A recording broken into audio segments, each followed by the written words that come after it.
Hello again everyone. Well, I'm back out in the garage and it's time to try having another go at the airbrushing and see if we can get it working a bit better this time.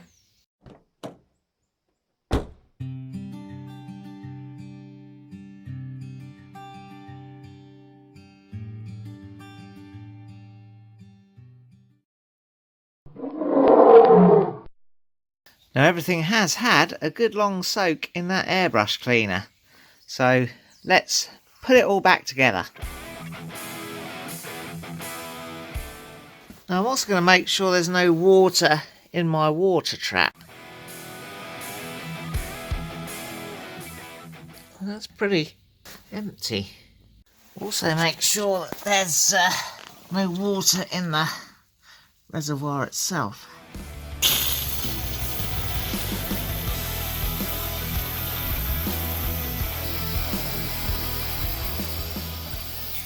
Well, I tell you what, I've just sprayed a bit of cleaner through that airbrush just to clear it. Had a little bit of bubbling back into the cup, but then I just tightened up the nozzle slightly and that's gone away, and it seems to be spraying nice and evenly, at least the cleaner out the front of it.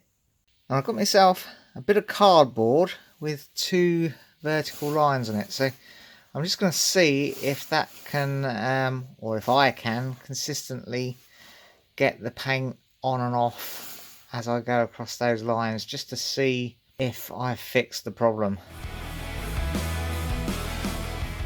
Well, I think it's improved, but it's certainly not got rid of it. You can see these blobs that I get at the end of the stroke. Even though I sort of carry on past with the air on, I get in these blobs. Now, I wonder if I can solve that by turning up the pressure.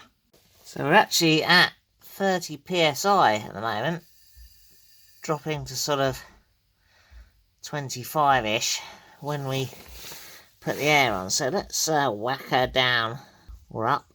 Don't know, maybe let's go to 35, and that will mean it's about 30 when the air's on.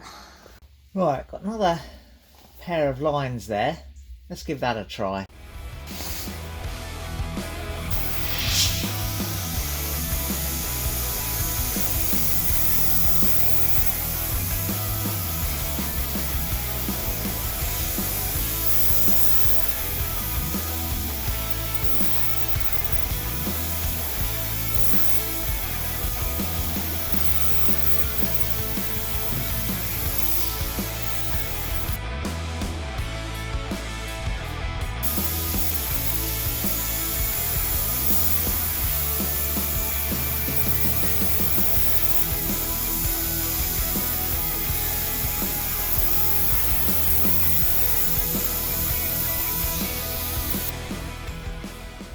Yeah, you can see I'm still having problems, and the paint is stopping flowing as well. So I cleaned the tip in there, as you probably saw, but still getting the blobs as well, and the paint being interrupted.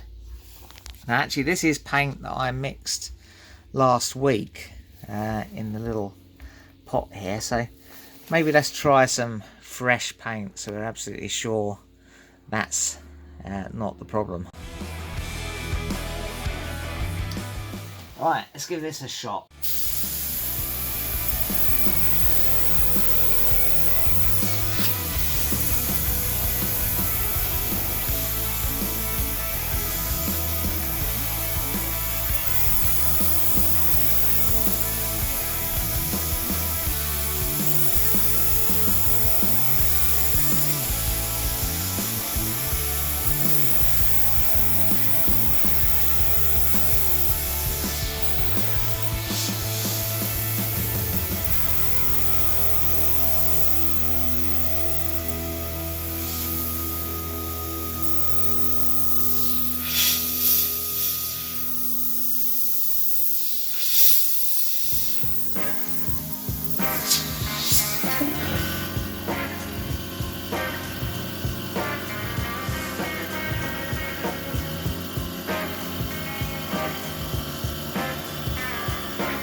initially that seemed a little bit better, but then I think I've got some tip dry, and yeah, it just deteriorates.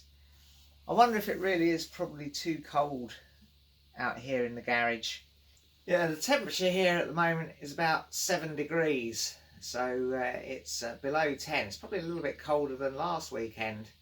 I think perhaps the only thing to do is to go and get that tiger picture and see if we can press on a little bit and see what happens. It doesn't really matter if we make a bit of a mess of it, but we can have a go. Well, here we are. I'm going to try, I think, starting with some of these solid black areas. I can get them in at least, I think, without too much trouble the way we're performing at the moment. So let's give that a try.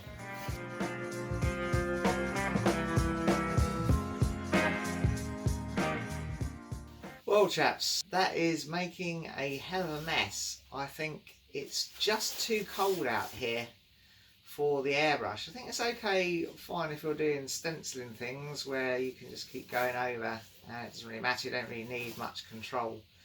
But to do stuff like this, I think it just the conditions aren't right. So I don't really want to have to stop doing this over winter. That's not the idea at all. So I'm going to have come up with some sort of solution, either for providing some heat economically in here, or somehow finding somewhere else inside and warm to do this. I'm going to have to think on that a bit, I reckon. Anyway, back in the house, Nikki's in full swing making Father Christmas ornaments, aren't you, darling? Yes. What are they made out of? Felt and lots of glue all over my hands. Excellent. Some of it's going on here. Anyway, they look pretty good, don't they? Look at that look. Right, well, actually, I think we might be okay to do some airbrushing on the kitchen table. We need to make up some sort of booth, I think. And I reckon something about this size, 700 deep by metre, should serve most of our purposes. But obviously, being in the house, it needs to be something lightweight and easily packed away into something fairly small and unobtrusive. So I need to have a think on that. Right, well, I've got some alloy box section. It's about inch box section, I suppose. And there's enough to make 2 600 lengths out of that. It's got some holes already drilled in it, but that doesn't really matter, I suppose. And I've also got these sort of, they're almost like tent pole kind of things, but they're off marketing display stands. When a company I worked at closed down, these were all skipped. And I grabbed them thinking they may come in handy at some point. So I'm thinking we can use a lot of this to make the framework, and then it'll be nice and lightweight, and we can pack it away into a small space, hopefully. So first thing to do, I reckon, is to cut that long length into 2 600 lengths. Now the next thing to do, I reckon, is to drill holes at the end through both walls, and we can use one of these tent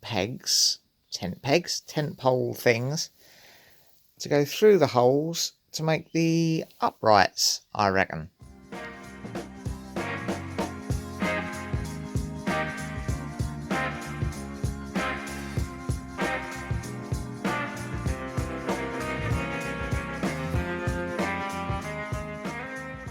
Well, there we go. We now have 2 base rails, which the small end of these holes will fit into.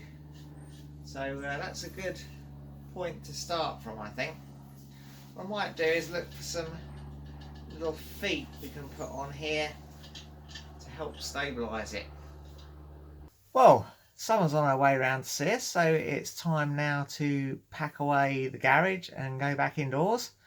Sorry there wasn't much airbrushing in this one, but it wasn't much point carrying on with things performing the way they were. But hopefully this sort of hood thing I'll make for inside the house should enable us to carry on through the winter. What's the matter, mate? Is it time to go in? Well, at least Nicky's got on all right. Look at all these Father Christmases. Well, that's all for now.